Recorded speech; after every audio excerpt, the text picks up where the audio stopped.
प्यारे बच्चों, कैसे हो सारे। तो उम्मीद करता हूँ कि मज़ा आ रहा होगा प्राचीन भारत के इतिहास जो हमने शुरू कर रखा है। और आज की कक्षा हम शुरू करते हैं प्राचीन भारत के इतिहास के अंदर। लगभग 7 लेक्चर हम कर चुके थे और 8वां आज हमारा कक्षा है।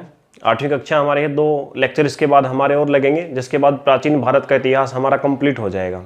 ठीक है, तो आइए शुरू करते हैं। देखिए बच्चों, सबसे पहले तो मैं आपको लेक्चर शुरू करने से पहले कुछ एक बैकग्राउंड बताऊं। और एक्चुअली में है क्या, प्राचीन भारत के इतिहास के अंदर ये लेक्चर भी एक प्रकार का भारत का बैकग्राउंड है। किस प्रकार का बैकग्राउंड है, आइए वो आपको बताता हूँ।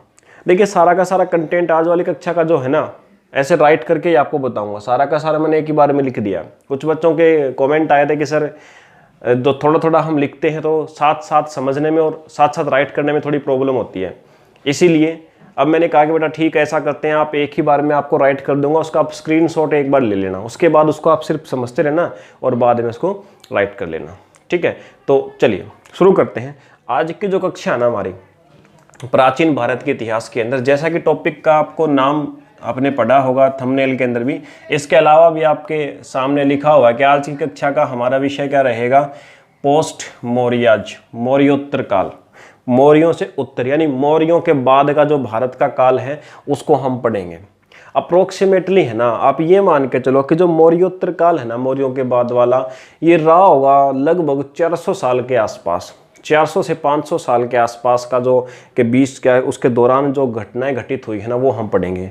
अप्रोक्सीमेटली आप ये मान लो कि बेटा 200 ईसा पूर्व से और 200 ईसा तक, ठीक है, 200 ईसा पूर्व से 200 ईसा तक की जो घटनाएं है ना, लगभग 400 या 450 साल के आसपास की, उन सारी घटनाओं को हमें पढ़ना है आज वाली कक्षा के अंदर। कौन कौन से शासक आए, भारत के किस हिस्से में कौन शासक आए, वो सब। चलिए, ये तो था बैकग्राउंड, मैंने आपको बताया कि आज आप पढ़ोगे क्या। अब कक्षा को शुरू करते हैं। तो मौर्य काल था हमारे पास। मौर्य काल के अंदर चंद्रगुप्त मौर्य, बिंदुसार और अशोक ने जो शासन किया था, उनके लास्ट शासक, आखिरी शासक जो थे, वो भी आपको मैंने पिछली कक्षा के अंदर बताया था कौन थे, वृहद्रथ। ठीक है, वृहद्रथ लास्ट मौर्य शासक थे। उनको किसने मारा था, वो सारी चीज़ें मैं आपको बताता हूँ एक बार के लिए। लेकिन उससे पहले एक बार आप जान लो कि वृहद्रथ की मृत्यु हुई, इनकी मृत्यु के साथ मौर्य साम्राज्य समाप्त। और जैसा कि आप जानते हो कि मौर्य लोग ही भारत के अंदर अकेला ऐसा साम्राज्य था जिसने पूरे भारत को एकता में स्थापित किया था, यानी अखंड भारत का निर्माण जिसने किया था। यानी पूर्व से पश्चिम तक, उत्तर से दक्षिण तक, इवनली आप मान के चलो कि पाकिस्तान और अफगानिस्तान के कुछ हिस्से भी भारत के अंदर मिला लिए थे उन्होंने। तो इतना बड़ा साम्राज्य जो था वो किसके अंडर में आता था, वो भारत के मौर्य साम्राज्य के अंडर में आता था। जैसे ही मौर्य साम्राज्य समाप्त हुआ, उसी के साथ क्या हुआ कि भारत के अंदर अलग अलग हिस्सों के अंदर छोटे छोटे जो राज्य थे जो कि मौर्य शासन के अधीन थे, उन्होंने अपने आप को स्वतंत्र कर लिया। ठीक है, क्योंकि उसके बाद ऐसा कोई महान शासक नहीं आया जो पूरे भारत को एक साथ बांध के रख सके। अब बेटा वही आपको पढ़ना है कि भारत के अंदर किस किस क्षेत्र ने या किस किस राज्य ने अपने आप को स्वतंत्र किया और वहां पे किसने शासन किया। तो वो चीजें है ना, जैसा कि आपके सामने लिखा हुआ है कि 3 भागों के अंदर बांट के हम पढ़ेंगे। एक तो उत्तर पश्चिम भारत, नॉर्थ वेस्ट इंडिया, ठीक है, उसको हम पढ़ेंगे कि उत्तर पश्चिम भारत के अंदर मौर्य साम्राज्य के बाद उत्तर पश्चिम भारत के अंदर क्या क्या घटनाएं घटित हुई, कौन कौन शासक रहे। इसके अलावा एक दक्षिण भारत के अंदर, यानी मौर्य साम्राज्य के बाद में दक्षिण भारत के अंदर क्या क्या राजनीतिक घटनाएं हुई, वो सब हम पढ़ेंगे। और एक पूर्व मध्य भारत जो कि पाटलिपुत्र के आसपास, पाटलिपुत्र वैसे मुख्य जो राजधानी थी ना मौर्यों की, वो पाटलिपुत्र ही थी। तो वहां पे अब मौर्यों की बजाय वहां पे कौन आया। ठीक है, ये 3 चीजें हैं, 3 क्षेत्र हैं भारत के, एक उत्तर पश्चिम वाला, एक आपका पूर्व मध्य वाला भाग बिहार के आसपास का, और एक दक्षिण भाग जो महाराष्ट्र, कर्नाटका एंड आंध्र प्रदेश के आसपास का, ये दक्षिण भारत। ये तीनों के अंदर हम देखेंगे कि कौन कौन सा शासन आया और एग्जाम में वहां से किस प्रकार के प्रश्न हमारे बन सकते हैं। एक और चौथा भाग भी है जिसने अपने आप को स्वतंत्र किया था, वो है सुदूर दक्षिण, जो बिल्कुल केरला, तमिलनाडु वाला जो भाग है, जहाँ पे आपके चेर, चोल और पांड्यों ने शासन किया था। बट वो उसका साहित्य बिल्कुल अलग है इस भारत से, और वो साहित्य बिल्कुल अलग है, उसको संगम साहित्य कहा जाता है। तो उसको एक बार कभी अलग से वीडियो बना के उन सबको पढ़ेंगे, क्योंकि रेलिवेंट नहीं इधर से, उनका एक अपना ही युद्ध चले, अपने ही शासन चले थे। चलिए आते हैं आज की कक्षा के ऊपर। तो आज की कक्षा में जैसा कि मैंने आपको बताया कि भारत के अंदर 3 क्षेत्रों में भारत बंट गया और अलग अलग वहाँ पे वंशों का उदय हुआ, अलग अलग शासक वहाँ पे हुए। सबसे पहले तो मैं आपको बताऊं, जैसा कि मैंने कहा कि जो मौर्य काल जो था, तो मौर्यों का जो मुख्य शासन या उनकी राजधानी जो थी ना मुख्य, वो कहाँ पे थी? वो थी पूर्व मध्य भारत के अंदर, यानी पाटलिपुत्र, आधुनिक पटना के अंदर थी। तो जैसे ही मौर्य काल खत्म हुआ, यानी मौर्यों का जो लास्ट शासक था बृहद्रथ, इसको किसने मारा? इसको मारा पुष्यमित्र शुंग ने। पुष्यमित्र शुंग ऐसा कहा जाता है, इसी के सेनापति थे। तो पुष्यमित्र शुंग ने क्या किया? इन्होंने बृहद्रथ जो लास्ट मौर्य था, इनको मार दिया। और मारा कहाँ पे? ऐसा कहा जाता है कि जनता के सामने राज दरबार के अंदर इनकी हत्या की थी। और पुष्यमित्र शुंग ने क्या किया? इन्होंने शुंग वंश की नींव डाली। ठीक है, शुंग वंश जो था वो कब से कब तक चला? 185 ईसा पूर्व से 73 ईसा पूर्व, ये समय रहा था जब आपका ये वंश रहा था शासन के अंदर। ठीक है, कुछ शासकों के नाम याद रखो। देखो ज़्यादा समय नहीं चला ये शासन जो था, 100 साल भी मुश्किल से आपका चलाई। ठीक है, तो इसका सिर्फ शासनकाल में इसका नाम याद रखना कि शुंग वंश था और किस किस समय तक वो रहा। इसके अलावा मैंने इसके शासकों के नाम लिख रखे हैं। पुष्यमित्र रहा, उसके बाद अग्निमित्र आए, उसके बाद वसुमित्र, उसके बाद देवभूति मित्र। स्टूडेंट्स एक चीज़ याद रखना कि जो ये शासकों के बारे में बता रहा हूँ, अब ऐसा नहीं है कि मौर्य साम्राज्य की तरह आप 1 घंटे का लेक्चर इनके ऊपर पढ़ लोगे। इन सब के बारे में वैसे तो हमें जानकारी ही बहुत कम मिलती है। वैसे तो हमें साहित्य जो हमारी किताबें लिखी गई हैं, इन सब के बारे में जानकारी बहुत कम मिलती है। दूसरा, इन्होंने कोई बहुत बड़े युद्ध नहीं जीते।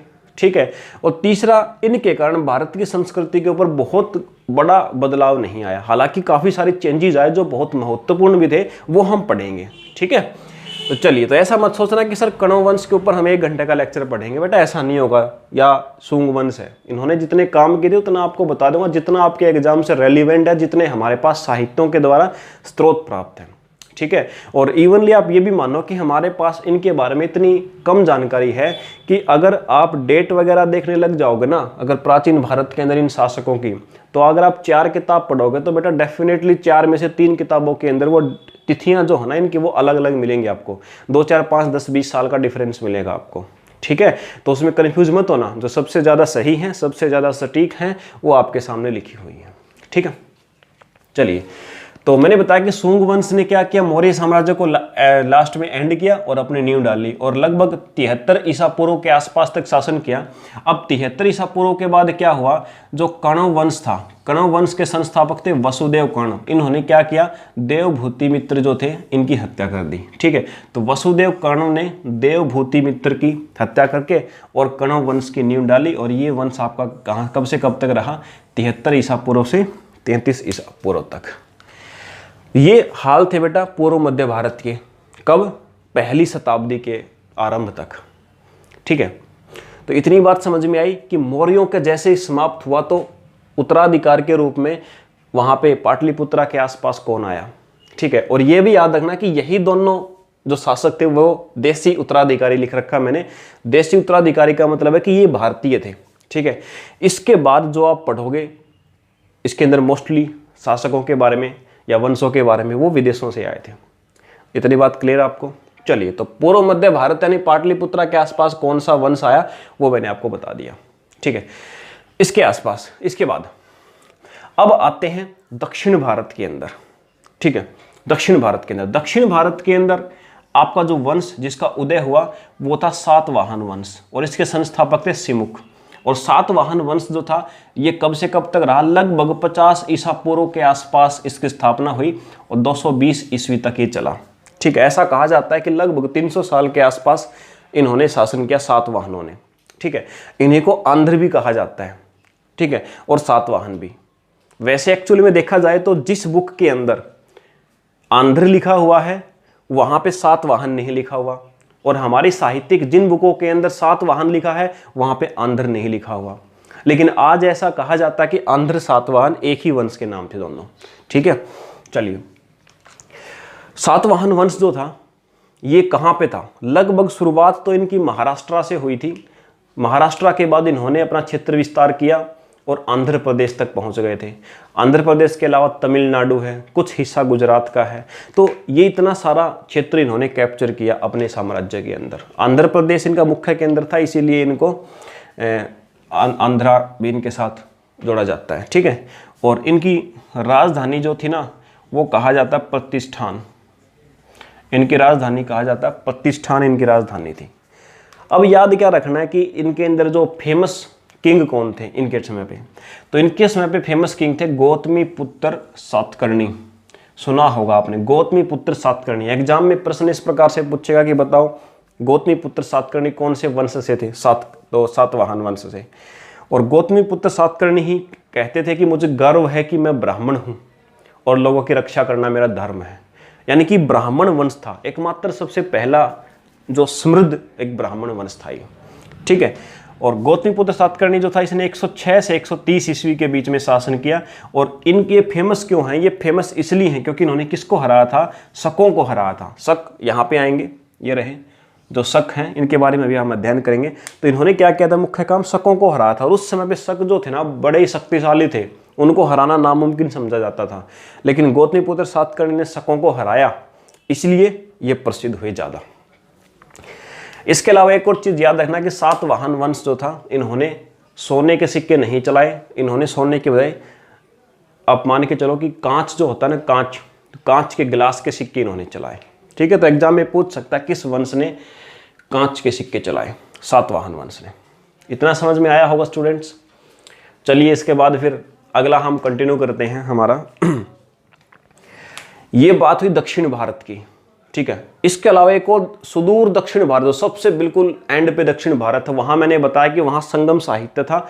उसकी चर्चा हम फिर कभी एक अलग से लेक्चर में करेंगे, ठीक है, क्योंकि उसका साहित्य बिल्कुल अलग ही है। तो दक्षिण भारत के अंदर सातवाहन वंश आए मौर्यों के बाद। पूर्व मध्य भारत के अंदर सुंग वंश और कण्व वंश आए। अब मुख्य हिस्सा जो भारत का बचता है, वो हिस्सा कौन सा बचता है? वो हमारा हिस्सा बचता है नॉर्थ वेस्ट, उत्तर पश्चिम भाग। उत्तर पश्चिम भाग जो है ना, ये सबसे मुख्य घटना है इस समय की। ऐसा कहा जाता है कि मौर्य जो काल था, उसके बाद जो मौर्योत्तर काल आया, पोस्ट मौर्याज पीरियड आया, इसके अंदर इतने ज़्यादा विदेशी आक्रमण हुए, इतने ज़्यादा विदेशी घुसपैठ हुई कि भारत के इतिहास में शायद ही इतनी ज़्यादा घुसपैठ कभी हुई थी।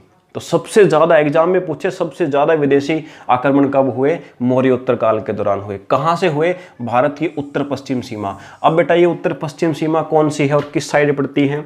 तो देखो स्टूडेंट्स याद रखना, उत्तर पश्चिम सीमा जो पाकिस्तान, अफगानिस्तान, देखो सबसे ऊपर अफगानिस्तान, उसके बाद पाकिस्तान, पाकिस्तान से पीछे आप जाओगे तो फिर ईरान है, ठीक है, बैक्ट्रिया है ऊपर।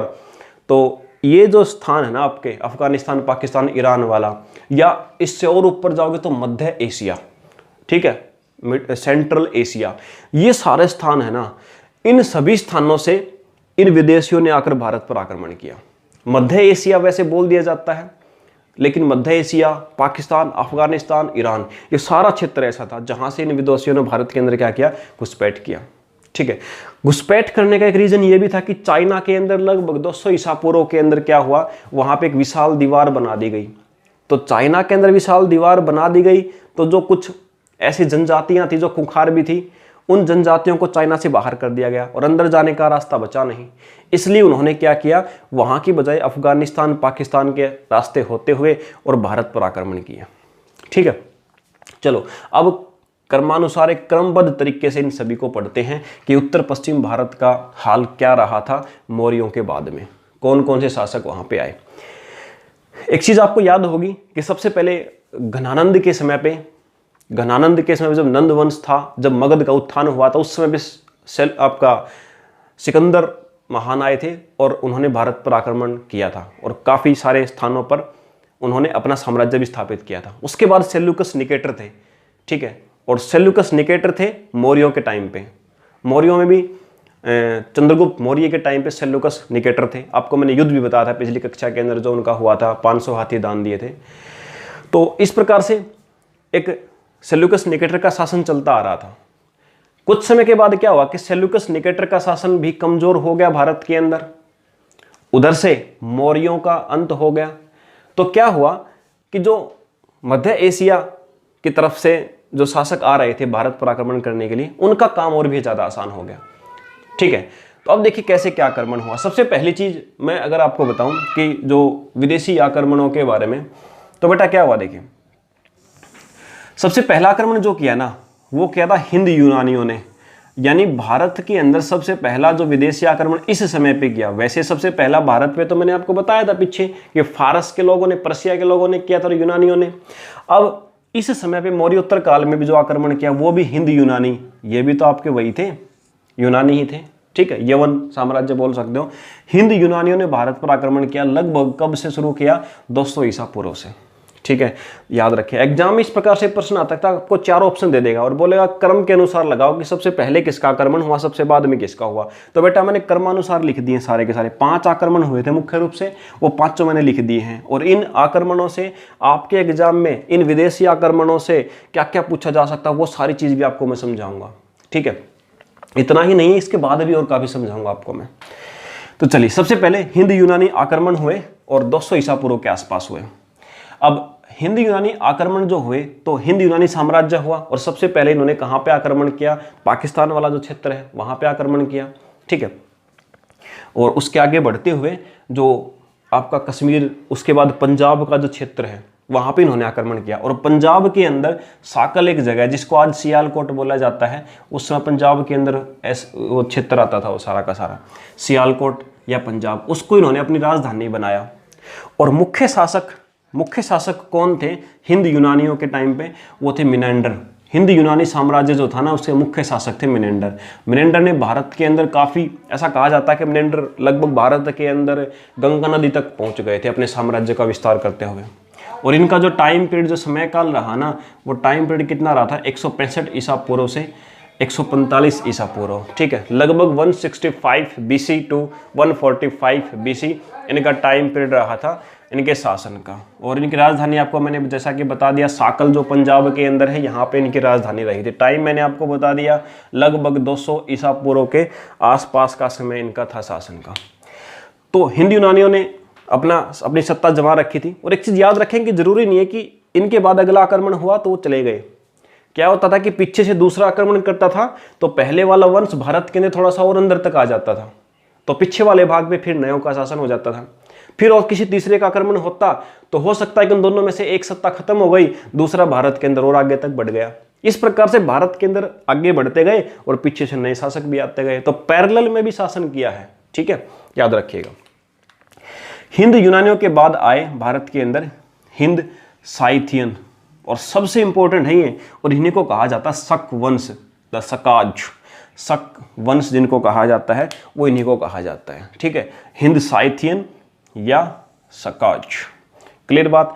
कब आक्रमण किया, लगभग 150 ईसा पूर्व। भारत के अंदर लगभग 150 ईसा पूर्व के आसपास इन्होंने आक्रमण किया। ये एक जनजाति थी जो कि आप मान के चलिए कि मैंने जैसा बताया था कि चाइना के अंदर जो विशाल दीवार का निर्माण हुआ उस समय पे वहां से खदेड़ दी गई थी और इनके पास कोई ऑप्शन नहीं था। इसलिए इन्होंने क्या किया, इन्होंने जो बैक्ट्रिया या अफगानिस्तान है इस जगह पर सबसे पहले अपना साम्राज्य को शुरू किया और वहां से इन्होंने शुरू करके, वैसे साइथिया जो जगह है ना, ये भी एक जगह का नाम है साइथिया, इसलिए साइथियन बोलते हैं। इन्होंने साइथियन से ही शुरुआत की थी वैसे अपने साम्राज्य की। ठीक है, इसलिए साइथियन बोला जाता है। तो इन्होंने क्या किया, साइथिया से साम्राज्य विस्तार करते करते अफगानिस्तान का हिस्सा, पाकिस्तान का हिस्सा और उसके बाद भारत के अंदर इन्होंने क्या किया, आक्रमण शुरू कर दिया। आइए पढ़ते शकों के बारे में। सबसे पहली चीज़ आप याद रखेंगे, शक जो थे इनके भारत के अंदर इन्होंने 5 भागों में राज किया, यानी 5 अपने अपने विभाजन किया। एक प्रकार से बोल सकते हो 5 ब्रांचें इनकी आई भारत के अंदर। और 5 ब्रांच जो इन्होंने बना रखी थी ना, वो कहाँ कहाँ बना रखी थी शकों ने। सबसे पहली ब्रांच थी भारत से बाहर अफगानिस्तान के अंदर। इसके बाद 4 ब्रांच भारत के अंदर थी शकों की। एक तक्षशिला जो आज आधुनिक पाकिस्तान के अंदर है, दूसरी आपकी नासिक, एक उज्जैन में बना रखी थी। ठीक है, तो इस प्रकार से इन्होंने बनाई थी। और एक इंपॉर्टेंट थी वो भी काफ़ी, मथुरा वाली भी। तो इस प्रकार से 4 भारत के अंदर, नासिक, उज्जैन, मथुरा, तक्षशिला और एक अफगानिस्तान के अंदर 5 ब्रांचें थी शक वंश की।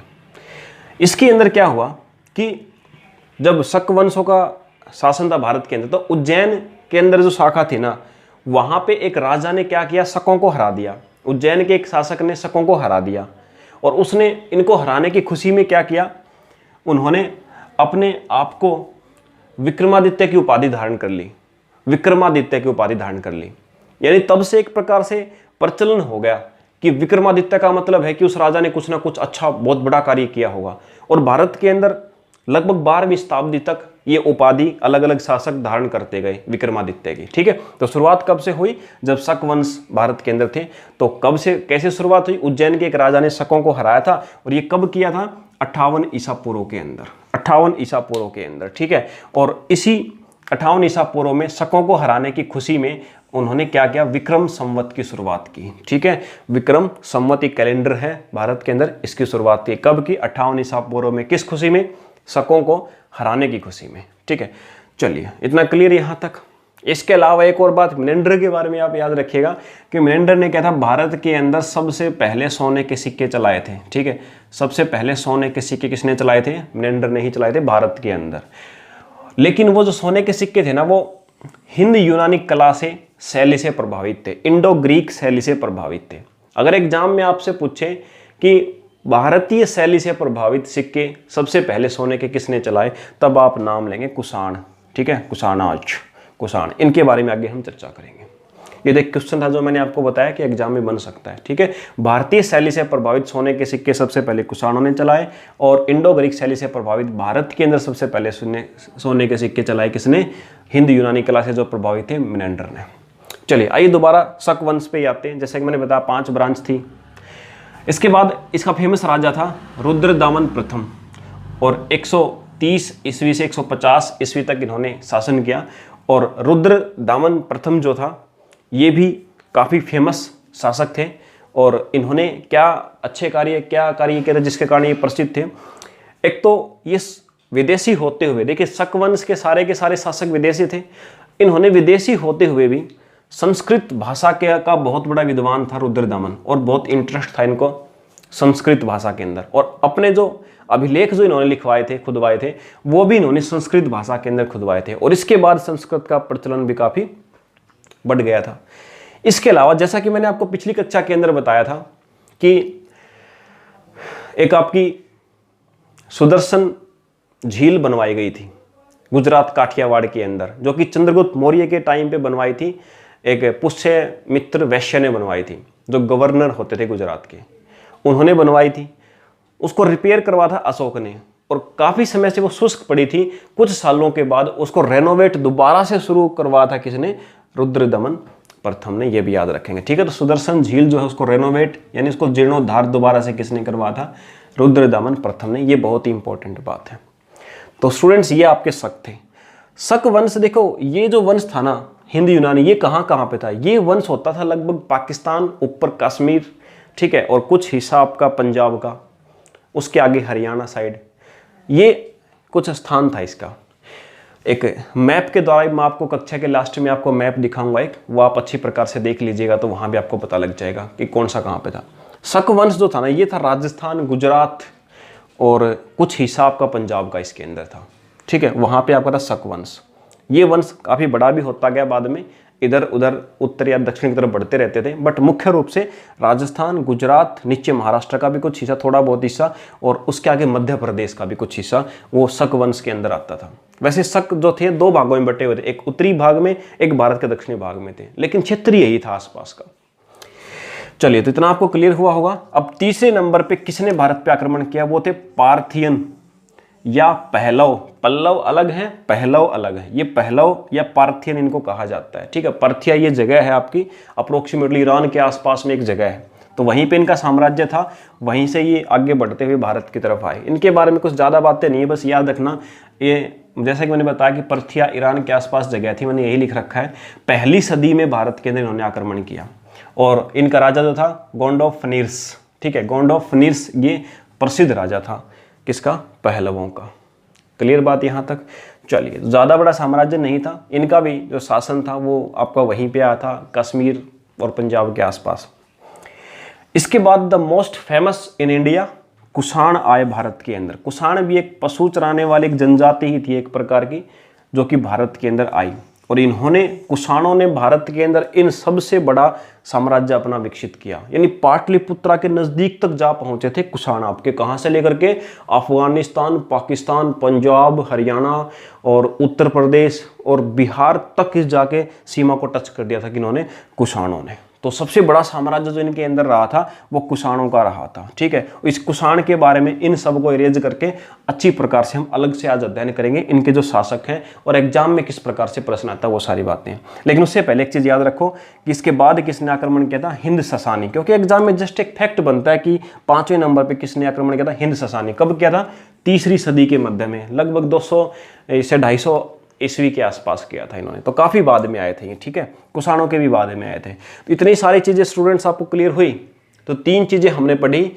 पूर्व मध्य भारत के अंदर मौर्यों के बाद क्या हुआ, उत्तर पश्चिम भारत के अंदर क्या हुआ, दक्षिण भारत के अंदर क्या हुआ, सुंग वंश, कण्व वंश, सातवाहन वंश और ये 5 अलग अलग विदेशी वंश जो भारत के अंदर आए, कौन से टाइम पे आए, मुख्य राजा कौन थे, एग्जाम में प्रश्न किस प्रकार से बन सकता है, वो सारी चीजें हमने यहाँ से कवर की, ठीक है।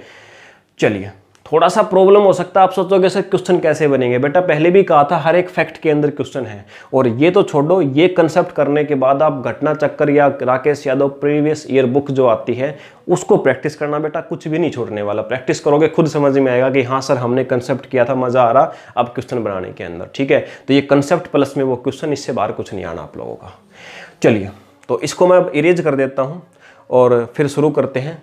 कुषाण वंश जो है ना, इसको पढ़ते हैं एक बार, क्योंकि ये सारे तो विदेशी आक्रमण जो हुए थे कुछ कुछ समय के लिए हुए थे और थोड़े थोड़े क्षेत्र पे हुए थे, ठीक है। बट मुख्य रूप से जो अच्छा लंबे समय तक शासन भी किया था कुषाणों ने और एक बहुत बड़ा शासन भी था इनका। तो एग्जाम के अंदर इंपॉर्टेंटली यहाँ से ज़्यादा क्वेश्चन आता है बजाय कि इन और सब बातों के। औरों से तो 3-3 क्वेश्चन बनते हैं मुख्य रूप से, वो आपको मैंने सारे के सारे बता दिए। चलिए इरेज करता हूँ इसको पहले मैं। चलिए इसके बाद शुरू करते हैं। अब कुषाण वंश जो है, मैंने कहा कि काफ़ी विशाल साम्राज्य था और एग्जाम में भी उससे रिलेटेड काफ़ी क्वेश्चन पूछे जा सकते हैं, तो उसको शुरू कर लेते हैं एक बार। कुषाण वंश जो था, कब से कब तक भारत के अंदर शासन किया कुषाणों ने? 50 ईसा पूर्व से 250 ईस्वी तक उन्होंने शासन किया।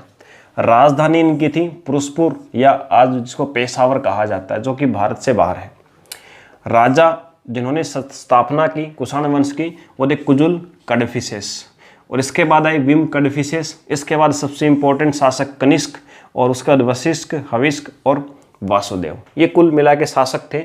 फर्स्ट एंड लास्ट संस्थापक कौन थे और लास्ट शासक कौन थे, वो सारे मैंने आपके सामने लिखे हुए हैं। अब इंपॉर्टेंट है कनिष्क, इनके बारे में हमने पढ़ना है। और उनके अलावा एक और चीज़ याद रखना कि विम कड़फिसेस जो थे ना, इन्होंने भी सोने के सिक्के चलाए थे, ठीक है, काफ़ी सोने के सिक्के चलाए थे इन्होंने भारत के अंदर। कनिष्क के बारे में पढ़ते हैं, एग्जाम में यहीं से प्रश्न आता है। कनिष्क जो थे ना, 78 ईसा पूर्व से 102 ईसा पूर्व तक इन्होंने शासन किया। और 78 ईसा पूर्व में जब ये गद्दी पर बैठे तो इन्होंने शक संवत की शुरुआत की, क्योंकि इनका राज तिलक किया गया था इसी साल में।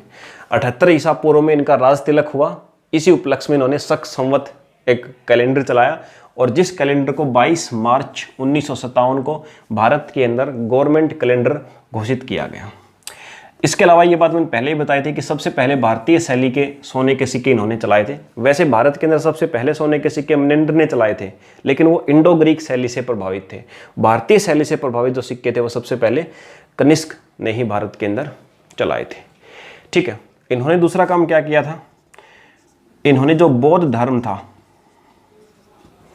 बौद्ध धर्म, उसको भी क्या किया था, विश्व के अंदर फैलाया था, ठीक है।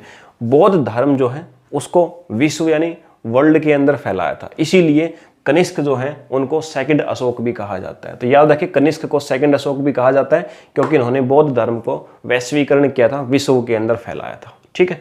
चलिए इसको रेज करते हैं। फिर इसके बाद एक लास्ट बार 10 मिनट का काम और बचा है, उसको कंप्लीट कर लेते हैं हम।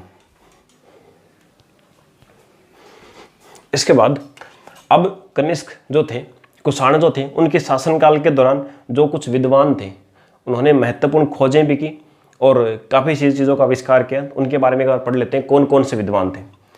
सबसे पहले विद्वान थे वसुमित्र, अश्वघोष, बुद्धघोष, नागसेन या नागार्जुन, जिसको आइंस्टाइन ऑफ इंडिया कहा जाता है। इन्होंने क्या कहा, मेनेंडर जो थे ना, मेनेंडर उनको मिलिंद भी कहा जाता था। तो उनको इन्होंने ही बौद्ध धर्म के लिए राजी किया था ग्रहण करने के लिए। और मिनेंडर ने इन्हीं से कुछ सवाल पूछे थे, इन्होंने जवाब दिए थे, जिनको एक बुक के अंदर आज भी रखे हुए हैं, जिसको मिलिंद पन्हो कहा जाता है। तो मिलिंद यानी मिनेंडर के सवाल, ठीक है। उसके बाद एक चरक थे, चरक जो हैं इनको क्या कहा जाता है, और सुश्रुत और हिप्पोक्रेटस, ठीक है। चरक जो है इनको फादर ऑफ आयुर्वेद कहा जाता है, सुश्रुत को father of surgery in India कहा जाता है, और हिप्पोक्रेटस को father of surgery in world कहा जाता है, ठीक है। शल्य चिकित्सा के पिता वर्ल्ड में, ये भारत के अंदर, और इनको फादर ऑफ आयुर्वेद कहा जाता है। इनको आइंस्टाइन ऑफ इंडिया कहा जाता है, ठीक है। तो ये भी आप याद रखिएगा। इसके अलावा इन्हीं के टाइम पे मूर्ति निर्माण की, स्टैचू जो निर्माण की 2 शैलियाँ आई थी, एक गांधार शैली यानी गांधार आर्ट, एक मथुरा आर्ट। गांधार आर्ट जो है ये जो शैली थी ना, ये किससे प्रभावित थी, ये इंडो ग्रीक का असर था। और जो मथुरा शैली थी ये यूनानी रोम कला से प्रभावित थी। ये एग्जाम में पूछ लेता कई बार कि कौन सी किस कला से प्रभावित, यानी कि उन मूर्तियों के अंदर जो कला थी, जो बनाने का तरीका था, वो किसके जैसा था, ये था यूनानी रोम के जैसा, ये इंडो ग्रीक के जैसा था। गांधार शैली का जो केंद्र था ना इनका, वो था तक्षशिला, और मथुरा का मथुरा ही था, ठीक है। तो मथुरा शैली का केंद्र मथुरा और गांधार शैली का केंद्र तक्षशिला था, आपका याद रखिएगा। इस गांधार शैली के अंदर जो मूर्तियां बनाई जाती थी वो स्टैंडिंग पोजीशन में होती थी, ठीक है, खड़े हुए मूर्तियां होती थी। और मथुरा शैली के अंदर सिटिंग पोजीशन के अंदर मूर्तियां बनाई जाती थी। सबसे ज़्यादा मूर्तियां मथुरा आर्ट के अंदर बनाई गई, इसके फलस्वरूप बनाई गई, ये भी आप याद रखिएगा, ठीक है।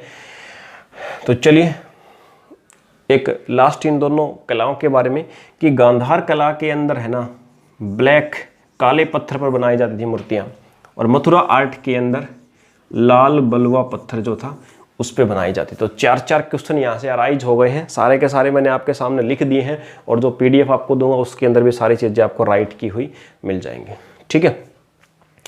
इसके अलावा अब कुछ फैक्ट रह गए हैं 1-2, वो और आप याद कर लीजिएगा, ठीक है, ताकि फिर उसके बाद आज की हमारी कक्षा संपूर्ण हो जाएगी, याद रखिएगा।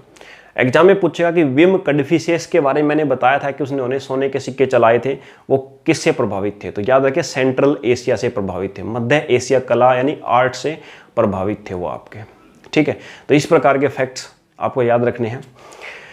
इसके अलावा ये मैंने आपको पहले ही बता दिया कि कुषाणों के अंदर जो कनिष्क थे उनको सेकंड अशोक कहा जाता था। सेकंड अशोक क्यों कहा जाता था, क्योंकि उन्होंने भारत से बाहर या विभिन्न जगहों पर बौद्ध धर्म को फैलाने की कोशिश की थी। इसके अलावा सबसे इंपॉर्टेंट जो आज का और लास्ट क्वेश्चन है कि रेशम का व्यापार जो था, जो चाइना के साथ शुरू किया था, वो किसने शुरू किया था, कनिष्क ने शुरू किया था। और किस दर्रे से, नाथुला दर्रा जो आज भी हमारे पास है, उस नाथुले दर्रे से रेशम का व्यापार जो है वो इन्होंने शुरू किया था। और इसके अलावा इन्होंने काफ़ी पैसा भी वहाँ से अर्न किया था। कैसे, जो नाथुला दर्रा जो था, जहाँ से रेशम सिल्क रूट जिसको बोलते हैं, रेशम व्यापार होता था, तो वहाँ पर इन्होंने टैक्स लगा दिए, और टैक्स के द्वारा काफ़ी इन्होंने पैसा कमाया। तो स्टूडेंट्स ये था हमारी आज की कक्षा, जिसके अंदर हमने पढ़ा मौर्योत्तर काल को बड़ी बेहतरीन प्रकार से। इसको रिवाइज कीजिएगा, प्रॉब्लम आए तो कमेंट करना। Thank you.